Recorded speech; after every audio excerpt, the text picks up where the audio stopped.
અમદાવાદમાં 149મી ભગવાન જગન્નાથજીની રથયાત્રાને લઈને શહેરમાં તૈયારીઓ જોરશોરથી ચાલી રહી છે।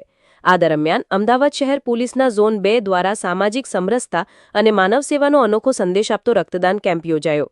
હિન્દુ મુસ્લિમ એકતા અને પોલીસ પ્રજાના સમન્વયનું સુંદર ઉદાહરણ આ કાર્યક્રમમાં જોવા મળ્યું। 149મી ભગવાન જગન્નાથજીની ભવ્ય રથયાત્રા પૂર્વે અમદાવાદ શહેર પોલીસના ઝોન 2 દ્વારા રથયાત્રાના રૂટ પર આવતા શાહપુર, માધુપુરા અને કારંજ પોલીસ સ્ટેશનના સંયુક્ત સહયોગથી ખાનપુર સ્થિત રાઇફલ ક્લબ ખાતે વિશાળ રક્તદાન કેમ્પનું આયોજન કરવામાં આવ્યું હતું। આ કેમ્પમાં ત્રણેય પોલીસ સ્ટેશનના પીઆઈ, પીએસઆઈ, પોલીસ કર્મચારીઓ ઉપરાંત મોટી સંખ્યામાં હિન્દુ અને મુસ્લિમ સમાજના નાગરિકોએ ઉત્સાહભેર ભાગ લીધો અને રક્તદાન કરીને માનવ સેવાનો સંદેશ આપ્યો। કાર્યક્રમમાં JCP sector 1 Neeraj Badgurjar, DCP zone 2 Bharatkumar Rathod, ACP DV Rana સહિતના વરિષ્ઠ પોલીસ અધિકારીઓ ઉપસ્થિત રહ્યા હતા। રક્તદાન કેમ્પ દરમિયાન બપોરે 12 વાગ્યા સુધીમાં અંદાજે 100 બોટલ જેટલું રક્ત એકત્ર કરવામાં આવ્યું હતું।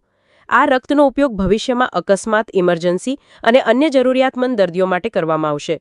રક્તદાન પૂર્ણ કર્યા બાદ જેસીપી નીરજ બડગુર્જરે તમામ રક્તદાતાઓ, પોલીસ કર્મચારીઓ અને અધિકારીઓને પ્રશંસાપત્ર અથવા સર્ટિફિકેટ અર્પણ કરી તેમના સેવાભાવને બિરદાવ્યો।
આજે જે આગામી 149મી રથયાત્રા યોજાવા જઈ રહી છે ત્યારે એક કોમી એકતાનું વાતાવરણ બને એ અનુસંધાને કારંજ, શાહપુર અને માધુપુરા પોલીસ સ્ટેશનના વિસ્તારના રહીશો અને પોલીસ કર્મચારીઓ સાથે સિવિલ હોસ્પિટલનું જે બ્લડ બેંક છે તેમની સાથે મળીને આજે એક બ્લડ ડોનેશન કેમ્પનું આયોજન કરવામાં આવ્યું છે.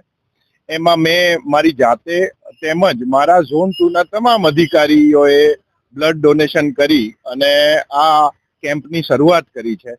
આપના માધ્યમથી હું લોકોને અનુરોધ પણ કરવા માંગુ છું કે મહત્તમ સંખ્યામાં અમારી પાસે આવે અને બ્લડ ડોનેશન કરે. આ બ્લડ ડોનેશન એક એકતાનો સંદેશો તો આપે જ છે, એની સાથે આકસ્મિક રીતે કોઈ પણ જો કોઈને ઈજા થઈ છે અથવા જ્યાં માનવ ક્ષતિ થવાની સંભાવના છે એને રોકવા માટેનું આપણું આ એક પગલું છે. અને એ બહાને અહીંયા હિન્દુ મુસ્લિમ લોકો ભેગા થઈ અને લોહી આપી અને દેશ માટે આપણા ભગવાન જગન્નાથ માટે પોતાનો કૃતજ્ઞ ભાવ રજૂ કર્યો છે. જય હિન્દ, જય ભારત.